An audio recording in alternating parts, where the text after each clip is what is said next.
جس طرح سے ضمنی انتخابات میں عمران خان کو ووٹ پڑے 7 میں سے 6 حلقوں میں کامیابی حاصل کی ہے، کیا ملک میں صدارتی نظام کی ضرورت محسوس کی جا رہی ہے؟ صدر کا انتخاب ایک مقررہ مدت کے لیے ہوتا ہے، جبکہ عامریت میں ایسا نہیں ہوتا۔ ترکی میں صدارتی نظام اپنایا گیا جو بخوبی چل رہا ہے۔ جو لوگ کہتے ہیں کہ صدارتی نظام میں صدر کے پاس تمام اختیار چلے جاتے ہیں۔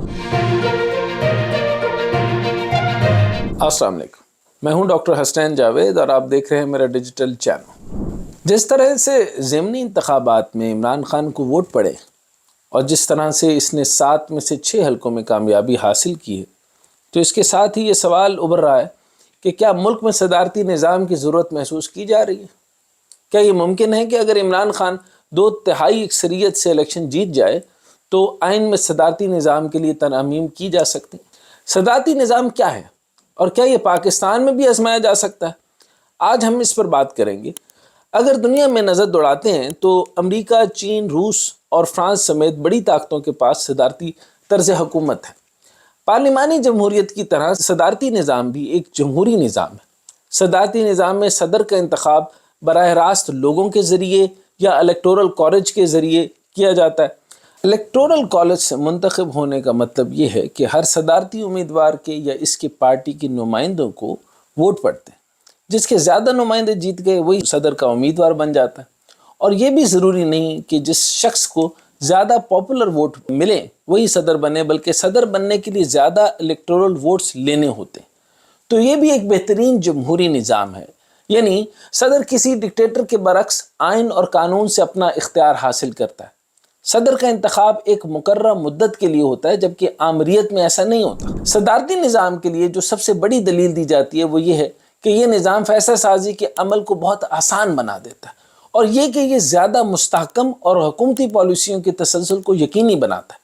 پاکستان کے آئین کے مطابق ملک میں پارلیمانی نظام نافذ ہے، اور قانونی ماہرین سمجھتے ہیں کہ صدارتی نظام کے نفاذ کے لیے آئین میں ترامیم درکار ہوں گی، جس کے لیے دونوں ایوانوں میں، قومی اسمبلی اور سینٹ میں، دونوں 2/3 اکثریت چاہیے ہوگی۔ موجودہ سیاسی منظرنامے کے پیش نظر صدارتی نظام جمہوریت کے لیے خطرناک نہیں ہے، لیکن در حقیقت یہ ہمارے ملک کے کرپٹ سیاسی اشرافیہ اور اس کے پروردہ لوگوں کی مفادات کے لیے خطرہ ہے۔ جو لوگ یہ سمجھتے ہیں کہ ماضی میں صدارتی نظام ناکام رہا، انہیں اس حقیقت کو نظر انداز نہیں کرنا چاہیے کہ صدارت کے سابقہ ماڈل اس ملک میں فوجی آمروں نے متعارف کروائے تھے، جنہوں نے اپنے آپ کو اقتدار میں رہنے کے لیے اپنے تقاضوں کے مطابق واضح کیا تھا، اور ہم جمہوری صدارتی نظام کی بات کر رہے ہیں۔ بہت سی ترقی یافتہ ریاستیں جو جمہوری نظام کے باپ کے طور پہ مشہور ہیں، اس طرز حکمرانی کے تحت ہیں۔ مثال کے طور پہ امریکی آئین کو صدارتی نظام حکومت کا منبع سمجھا جاتا ہے۔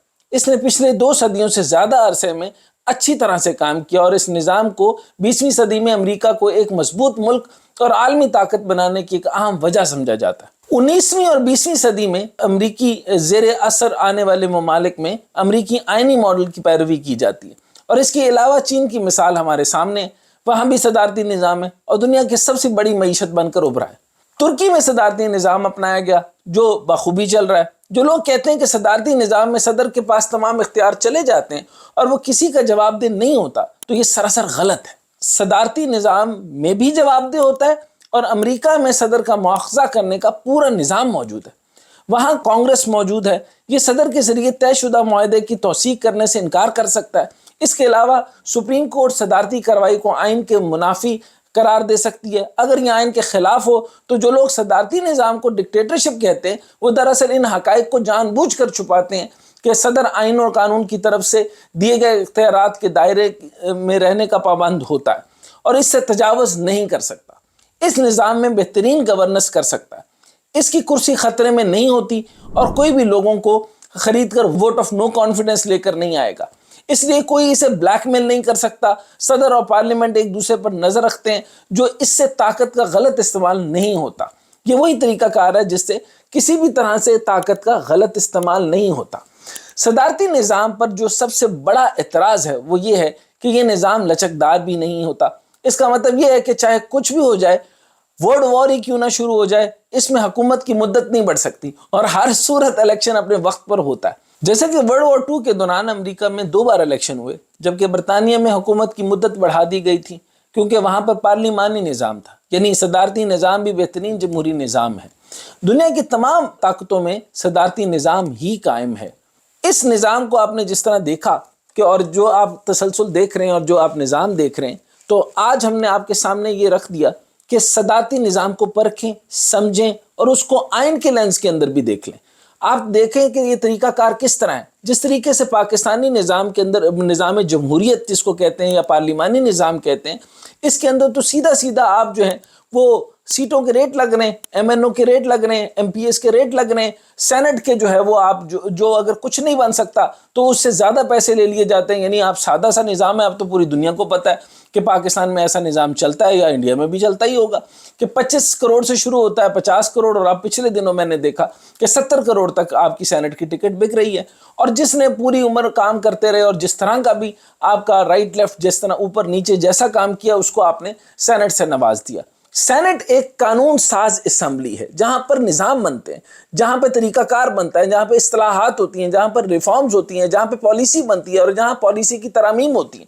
لیکن یہاں پہ کانسٹیٹیوشن کی امینڈمنٹ جو آپ کا دل کرتا ہے امینڈمنٹ آپ کروانے کے لیے پہنچ جاتے ہیں۔ یہاں پر جو ہے وہ این ایف سی ایوارڈ ہوتا ہے، این ایف سی ایوارڈ کے تحت جو آپ نے نظام بنانا ہوتا ہے، پھر آپ کیا کرتے ہیں، فیڈرل کے پاس کوئی طاقت نہیں جی، آپ این ایف سی سے پوچھ لیں، این ایف سی کے تحت پروونشنل کو ہم نے طاقت دے دی۔ آپ اس طرح کیجئے کہ آپ جو ہے وہاں کے صوبائی فائنانس کے منسٹر سے بات کریں۔ پھر فیڈرل میں کیوں ہے؟ فیڈرل میں بھی 2 منسٹر ہیں، یعنی آپ کا فائنانس منسٹر ایک ہے، پھر اسٹیٹ منسٹر دوسرا ہے، پھر تیسرا آپ کا صوبائی کو ہو گیا، یعنی ایک ہی منسٹری میں 3 منسٹرز ہیں آپ کے۔ تو یہ کون سا نظام ہے؟ یہ نظام جس طریقے سے ہے اور یہ عوامی نمائندہ سسٹم اگر آپ سمجھے تو یہ نہیں رہا۔ اسی طریقے سے میں نے جیسے عرض کی کہ یہ اس پارلیمانی نظام کے ختم ہونے کا یا اس کا بالکل تماشا بننے میں آپ کو کوئی کسی قسم کی آر نہیں ہونی چاہیے۔ اس کا تماشا جو ہے وہ آپ کے سامنے عمران خان صاحب نے بھی نکال دیا۔ وہ جس سیٹ پر خود کھڑے ہوئے وہ سارا نظام بنتا رہا، لیکن اب اگر اویئرنیس آتی ہے اور صحیح طریقے سے آتی ہے تو آپ نے دیکھا کہ وہ سیٹ ان کی نہیں رہی۔ ورنہ جن کی پرماننٹ سیٹیں ہیں، برادریوں میں بٹی ہوئی سیٹیں ہیں، اس کے اندر پیروں کی سیٹیں ہیں، مولویوں کی سیٹیں ہیں، جن کی سیٹیں ہیں وہ ان کے مطابق آتے ہیں اور وہ فنڈز وہاں پر نہیں لگتے۔ نہ وہاں کی سڑکیں بنتی ہیں، نہ وہاں کے نظام بنتے ہیں، نہ کہ اسکول بنتے ہیں، نہ کہ وہاں پر نظام بنتا ہے۔ آپ کا پورا ایجوکیشن سسٹم، آپ کا جو لوکل ڈسٹرکٹ مینجمنٹ کا سسٹم اور سارا کا سارا نظام درہم برہم ہے۔ یہ نظام آپ کو سپورٹ نہیں کر سکا، آپ کا پارلیمانی نظام خراب ہے۔ پاکستان کے صدارتی نظام کے بارے میں جیسے میں نے اس میں عرض کیا کہ وہ صدارتی نظام جو ہے وہ ہیپ ہیزرڈلی لایا گیا، جس طرح سے بھی آیا ہیپ ہیزرڈ آیا، لیکن اس میں بھی اگر آپ دیکھیں کہ اس کے اندر جیسے ہی کمانڈ اینڈ کنٹرول الائنڈ ہوا، آپ کی جو جی ڈی پی تھی وہ 7 تک رہی۔ کبھی بھی کسی صدارتی نظام کے اندر پاکستان کے 3 یا 4 صدارتی نظام اگر آپ دیکھ لیں، ان کے اندر 6 سے 7 اور 8 تک، مشرف صاحب کے دور کے اندر 8 تک بھی رہی۔ لیکن آپ ایک باقاعدہ طور پہ صدارتی نظام کیوں نہیں لے آتے؟ P T I versus Imran Khan, تو اس قوم نے عمران خان کو قبول کیا، پی ٹی آئی کو قبول نہیں کیا۔ آپ کے سامنے واضح ثبوت ہے۔ آپ کو پتا ہے کہ جو ہے وہ شاہ محمود قریشی کہاں سے چلے تھے، کہاں پہنچے، وہ جس کی جو عبوری حکومت آ رہی ہوگی وہ اس کے ساتھ چل پڑیں گے۔ جو بھی نظام ہے، اس طریقے سے میں ایک نام لیا کہ سارے کے سارے لوگ ان میں سے ایک آدھ کو نکال دیں یا 2 کو نکال دیں یا 3 کو نکال دیں، لیکن سارا کا سارا جو ہے یہ خاندانوں کا گیم ہے۔ یہ صرف اور صرف چند خاندان ہے، جیسے 570 خاندان جن کو 1% کے اوپر مل جاتا ہے ریلیف بینکس کی طرف سے، اسی بڑے بڑے قرضے ان کو ملتے ہیں، اسی طرح 400 خاندان ہیں جو آپ کی نظام سیاست پر حاوی ہیں۔ یہی انہی کے حلقہ جاتا ہے، انہی کے حلقے میں کوئی 1 انچ کی بھی چیز نہیں ہلا سکتا۔